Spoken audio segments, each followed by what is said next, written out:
আসসালামু আলাইকুম radio circular পরিবারের পক্ষ থেকে আপনাদের সবাইকে আমন্ত্রণ জানাচ্ছি আজকে ক্লাসের জন্য। তো আজকে তত্ত্বীয় বিষয়ে আমি এর আগে ক্লাস নিয়েছি হচ্ছে প্রাগৈতিহাসিক শিল্প মিশর।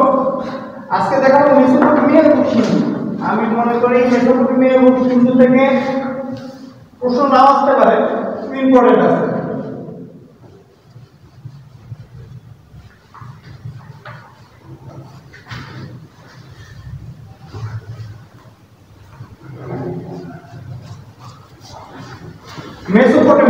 মেসোপটেমিয়াকে বলা হয় হচ্ছে সভ্যতার আতুরঘর, ঠিক আছে।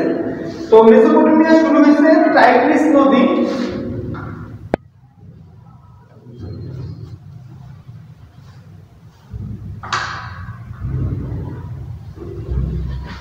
এবং ইউফ্রেটিস নদী।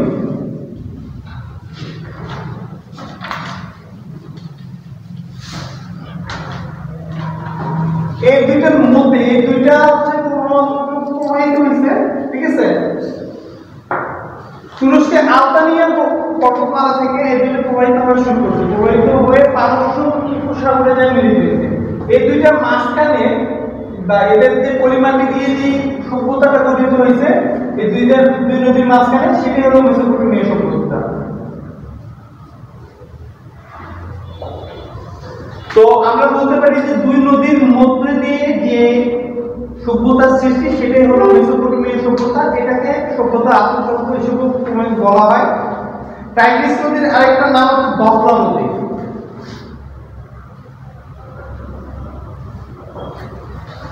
এবং ইউফ্রেটাস নদীর অপর নাম হচ্ছে ফোরাত।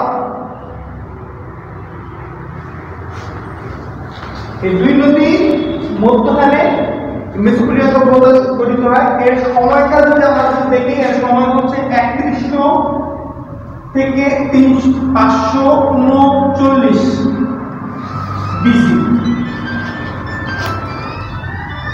মানে খ্রিস্টপূর্বাব্দ 3100 থেকে 539 খ্রিস্টপূর্বাব্দে এই সভ্যতা গঠিত হয়েছে। ইরাক, সিরিয়ার উত্তরাংশ, তুরস্কের উত্তরাংশ, ইরানের খুজেস্তান প্রদেশকে নিয়ে এই সভ্যতাটা গঠিত হয়। এই সভ্যতা থেকে প্রশ্ন আসতে পারে, এই প্রশ্নগুলো যেমন কোন কোন নদী দ্বারা মেসোপটেমিয়া গঠিত হয়েছে, ঠিক আছে।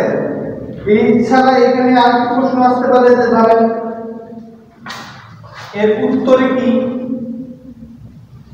দিতে।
এর উত্তর দিকে আছে আর্মেনিয়া পর্বতমালা, পূর্ব দিকে আছে জার্গাস পর্বতমালা, দক্ষিণ এবং পশ্চিম দিকে আছে আরব মরুভূমি।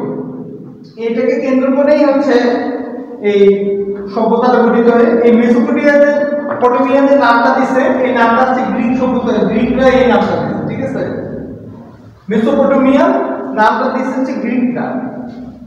এছাড়া এখানে আর কিছু জানার মধ্যে মানে প্রশ্ন আসতে পারে যে এদের অবদান কি কি আছে। মেসোপটেমিয়ার অবদান যদি লিখতে যান আপনারা লিখবেন হচ্ছে এই যে তারা 1 বছর কাউন্ট করা শিখায়, ঠিক আছে। তারপর হচ্ছে তারা কাউন্ট করা হচ্ছে 60 মিনিটে 1 ঘন্টা, এটা তারা নির্ণয় করে প্রথম। তারপর 60 সেকেন্ডে 1 মিনিট, এটা তারা নির্ণয় করা শিখায়, ঠিক আছে। তারপরে তাদের ষষ্ঠী, তাদের যে অঙ্কশাস্ত্র ছিল সেটা ষষ্ঠী কথা বলা হয়। ষষ্ঠী তাদের অঙ্কের মধ্যে ষষ্ঠী কথাটা খুবই পাওয়া যায়।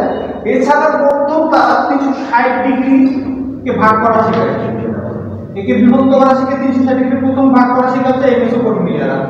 মোটামুটি মেসোপটেমিয়া থেকে এই ধরনের প্রশ্ন ছাড়া আর কোনো এক্সট্রা কোনো প্রশ্ন আপনারা পাবো না মনে করি, আমার কাছে মনে হয়। ঠিক আছে, আর এবার যদি আমি সিন্ধু সভ্যতার দিকে যাই, সিন্ধু সভ্যতা হচ্ছে ব্রোঞ্জ যুগীয় সভ্যতা।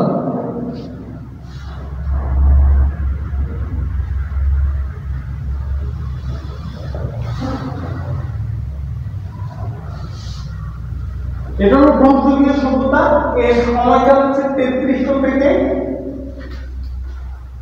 1300 বিসি বিফোর ক্রাইস্ট। ভারতীয় উপমহাদেশের পশ্চিমাঞ্চলে সিন্ধু নদকে কেন্দ্র করে এই সিন্ধু সভ্যতার গঠিত হয়। ঠিক আছে, এখানে হরপ্পা তারপর মহেঞ্জোদারো এই ধরনের নগরগুলোকে নিয়ে এই সিন্ধু সভ্যতা গঠিত হয়। হরপ্পা নগর হচ্ছে সভ্যতা হচ্ছে গঠিত হচ্ছে প্রথম নগর, ফার্স্ট নগর হচ্ছে তাদের হরপ্পা নগর।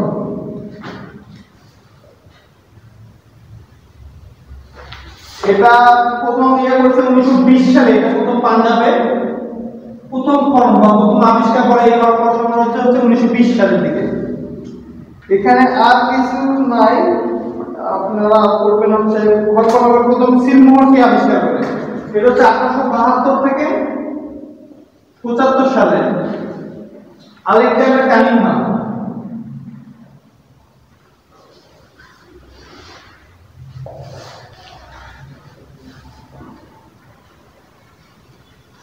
প্রথম হরপ্পা সিলমোহর তৈরি করে।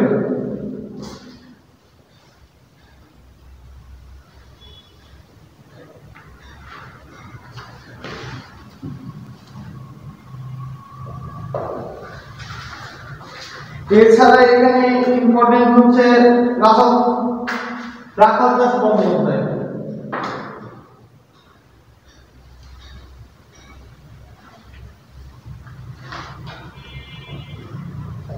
সিন্ধু সভ্যতায় যে রাখাল দাস বন্দ্যোপাধ্যায় আছে, তিনি প্রথম এই নগরাষ্ট্রগুলোর সৃষ্টিতে মানে এই যে খনন কার্য করছিল সেই সময়, তার সাথে সহপাঠী ছিল হচ্ছে তার সহযোগী ছিল হচ্ছে জন মার্শাল। জন মার্শালই প্রথম আসলে এই খনন কার্য শুরু করেন, প্রত্নতাত্ত্বিকভাবে খনন কার্য। এটা হচ্ছে 1921 থেকে 22 সালের দিকে। আর এখানে আছে না এদের যদি সিন্ধু সভ্যতা যদি অবদান যদি দেখতে বলা হয় বা বলতে দেখতে বলা হয়, এখানে লেখা হচ্ছে তারা প্রথমে দ্রব্যের ওজন করা শেখায়,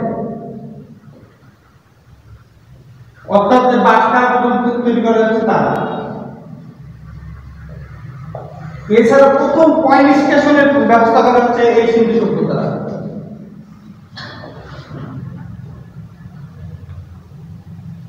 কয়েন স্টেশন ব্যবস্থা সর্বপ্রথম সবচেয়ে ইম্পর্টেন্ট জিনিস, যদি প্রশ্নে আসে যে কয়েন স্টেশন ব্যবস্থা প্রথম কে কারা করে, সেটা হলো সিন্ধু সভ্যতা। আমার কাছে মেসোপটেমিয়া এবং সিন্ধু সভ্যতা থেকে আহামরি মনে হয় না যে কোনো প্রশ্ন আসতে পারে। যদি প্রশ্ন আসতে পারে এই টপিকগুলো মোটামুটি লিখে দিলেই আপনারা মনে হয় ফুল মার্কটা পাবেন। এই গেল তত্ত্বীয় পার্ট। এবারে আমি যদি আসি আমাদের প্র্যাকটিক্যাল পার্টে,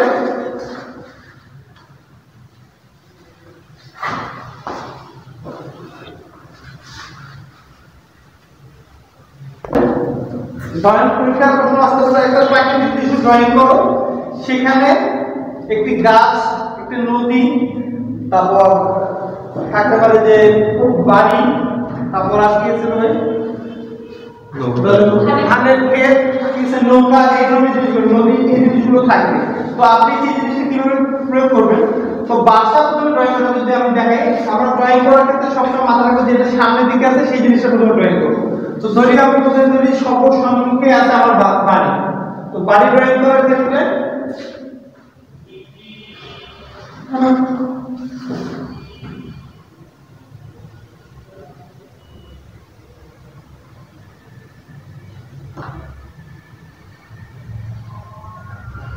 ঠিক এভাবে একটা বাসা ড্রয়িং করবো এবং চেষ্টা করবো একটা বাড়ি রাখে রাখবো।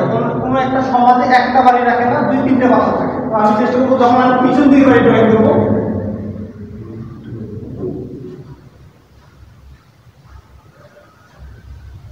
ঠিক আছে, আমি চাচ্ছি যে এই দুইটা মাঝখান দিয়ে আর একটা বাসা চলে গেছে,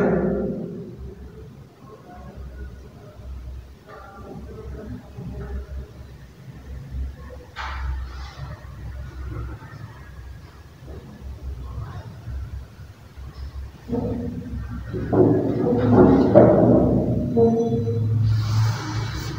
চাচ্ছি এই বাইরের পিছন দিকে আর একটা কথা আছে। যে পরীক্ষায় যদি কোনোভাবে আপনারা প্রাকৃতিক দৃশ্য ড্রয়িং করতে বলে, আমি মনে করি একটা বারে ড্রয়িং করে আপনারা রাখবেন না, 2-3টা বাইরে ড্রয়িং করবেন। সেই ক্ষেত্রে আপনার যে মানে দেখার মধ্যে যে সৌন্দর্যটা সেটা ফুটে উঠবে। ঠিক আছে, ধরুন এইভাবে আপনি বাড়ি ড্রয়িং করবেন 2-3টা বাড়ি। এরপরে যখন গাছপালা দিবেন, বাড়ি ড্রয়িং করার পরে আপনি চেষ্টা করবেন এখান দিয়ে ছোট ছোট গাছপালা দেওয়ার জন্য। তো সেক্ষেত্রে আপনি ছোট ছোট ওভার ড্রয়িং করবেন।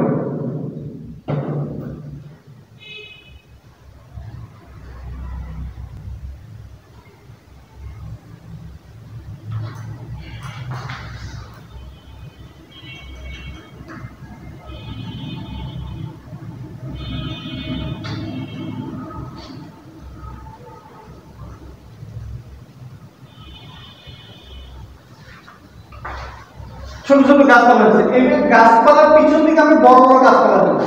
সেই ক্ষেত্রে সবসময় পিছন নিচের অংশটা একটু মোটা হবে, উপরের অংশটা একটু চিকন হয়ে যাবে।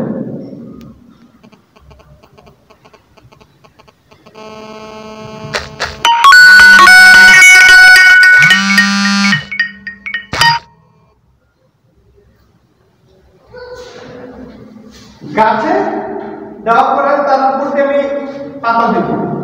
পাতা দেওয়ার সময় আমি এরকম ওভার ড্রয়িং করবো,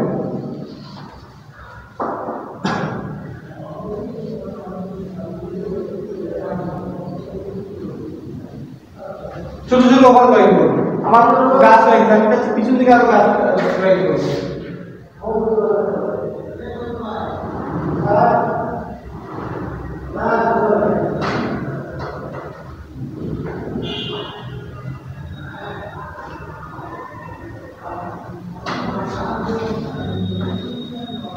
এভাবে আমি গাছ ড্রয়িং করবো। এখন আমি টোন দেওয়া শুরু করবো। ঠিক আছে,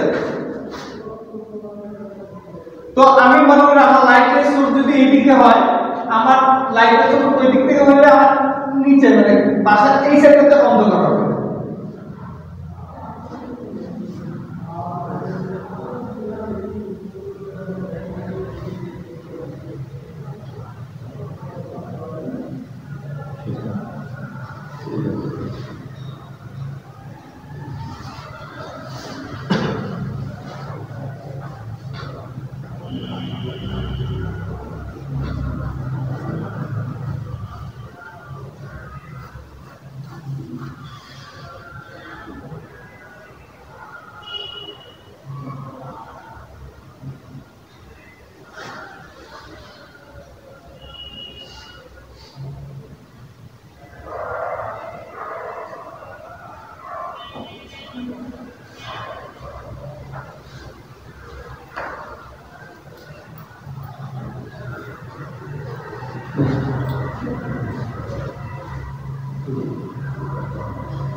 আমি দরজার মধ্যে একটু ডার্ক করে দেব।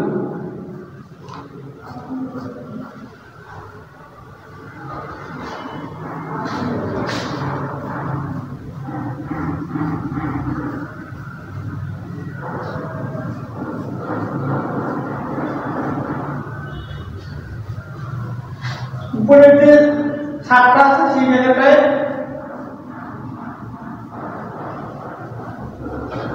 প্রসেসিং দেব।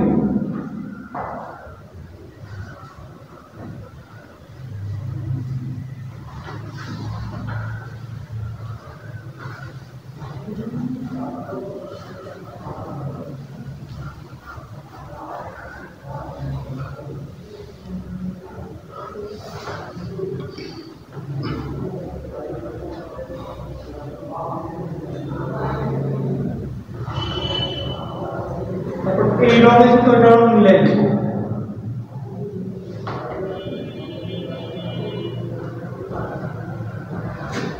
দেওয়ার পরে নিচে এই অংশটুকু আমি ডার্ক করে দেব। আপনারা যখন পেন্সিল দিয়ে করবেন তখন জিনিসটা অনেক সুন্দর হবে। আমার এখানে বুঝাতে একটু কষ্ট হচ্ছে। কারণ এটা একদম ডার্ক।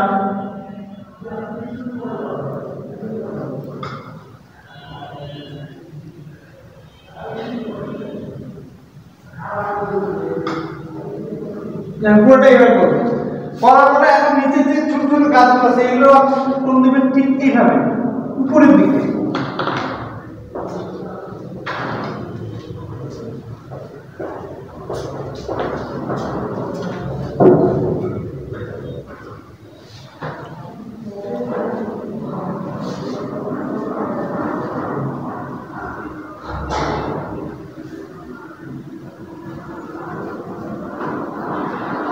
প্রথমে নিজের অংশগুলো দিয়ে তার মধ্য বরাবর আছে, একটু ফাঁকা রেখে।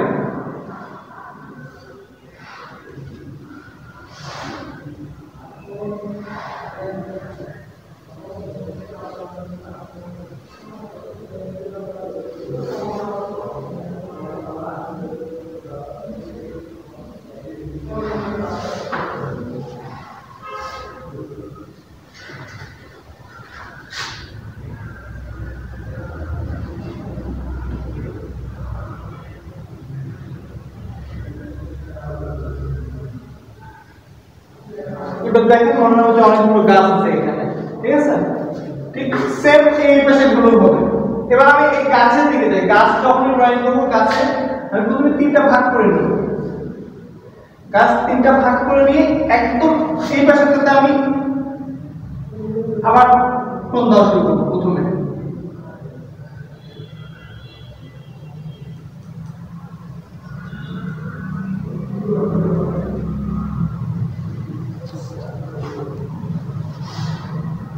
এবং আমি টোন যখন দিব এক টোনে শেষ করবো, আমি একবার পুরোটা চলে যাওয়ার পরে আবার পুনরায় আবার নিচ থেকে শুরু করে উপরের দিকে টোন যাবে।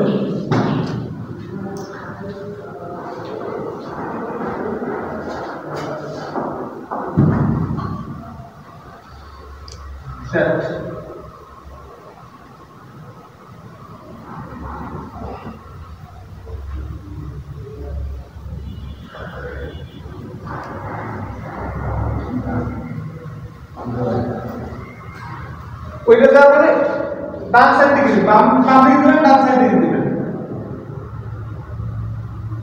উল্টা দিক দিয়ে। যদি মনে করেন যে আপনি উল্টা দিকে পারবেন না, তো আপনি আপনার মানে যে দিক দিয়ে সুবিধা হয় সেই দিক দিয়ে কোন দিতে পারেন।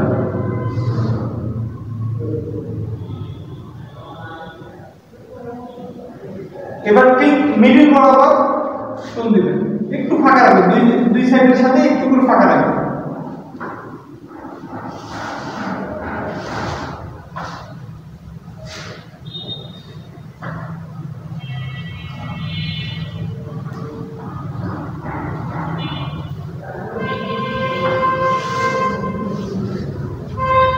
মোটামুটি দিয়ে আমাদের গাছে যে কালারটা সেই কালারটা আমার চলে আসবে, ঠিক আছে?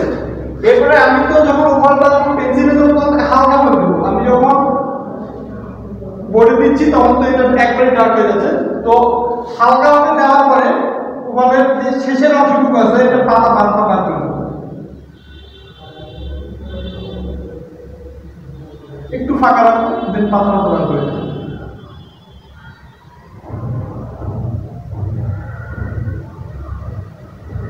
ঠিক শুধু বাইরের অংশ।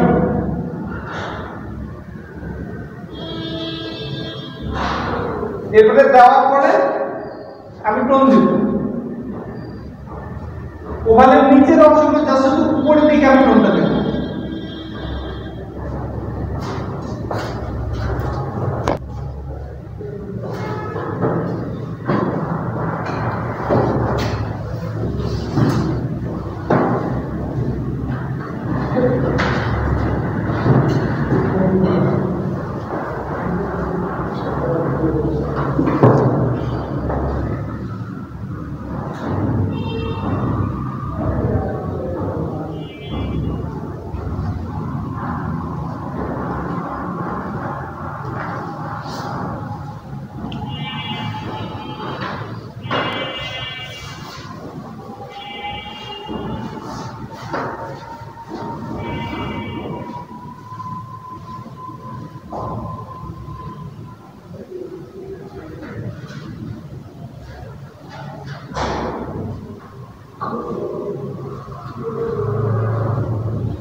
দেওয়ার পরে যে অংশটি সাদা আছে ওই অংশটির মধ্যে আমি ছোট ছোট করে দাগ দিয়ে দেব।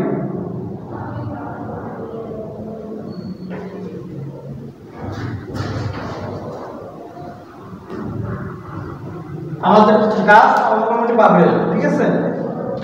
এছাড়া গাছের অনেক সুন্দর সুন্দর ইয়ে আছে, টোন দেওয়ার সিস্টেম আছে। এবার আমি পুরো নৌকা তখন ড্রয়িং করব। আমি কখনোই একবারে এইভাবে সার্কেল দেব না বা এইভাবে দূরে করবো না, এইভাবে করবো না, ঠিক আছে। আমার এইভাবে সুন্দর হবে, কিন্তু আমি এইভাবে করবো না। আমার কাজ হলো দাগ টেনে ড্রয়িং করা, ঠিক আছে। এই যে জাস্ট তিনটা দাগ দিচ্ছি, ঠিক আছে।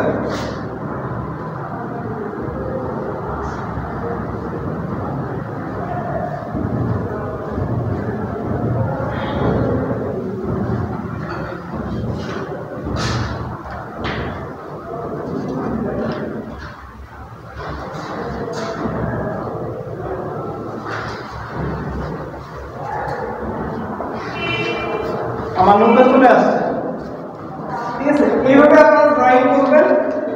এছাড়া আপনি দেখেন কিন্তু ধানের ক্ষেত, ধানের ক্ষেতের ক্ষেত্রে আপনারা প্রথমে তিনটা ভাগ করে নেবেন। ধরেন আপনি চাচ্ছেন আপনার এতটুকু অংশের মধ্যে আপনার ধানের ক্ষেত থাকে, তো আপনি প্রথমেই দাগ কাটে নেবেন বা চিকন করে একটা দাগ নিয়ে করে নেবেন, আনুমানিক একটা, যে এই বড় বড় একটা ধানের ক্ষেত আছে। এবার করবেন কি টোন দেওয়া শুরু করবেন।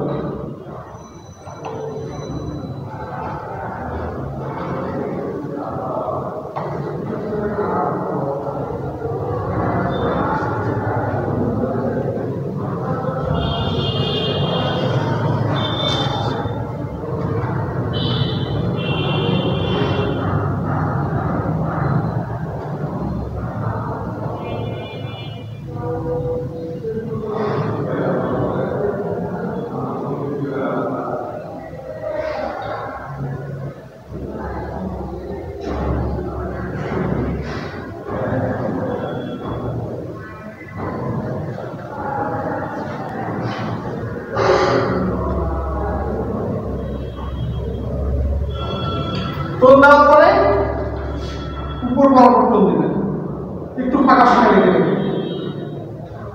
উপর দিকে যে একবার ডানে যাবে, একবার বামে যাবে, একবার ডানে যাবে, একবার বামে যাবে, এইভাবে।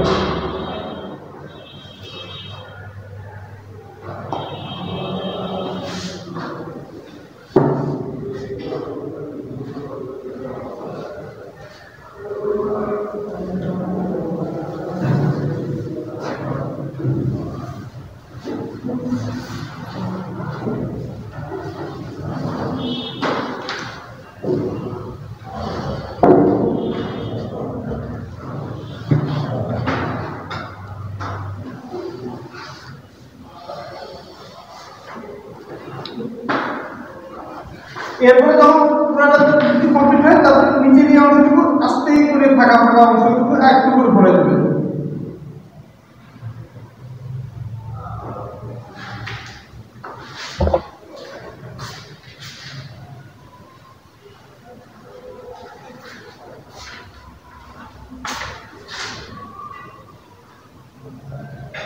আবার একদম নিচের অংশটা ডার্ক করে দিন। আমার এই কলমে একটু কম আসতেছে,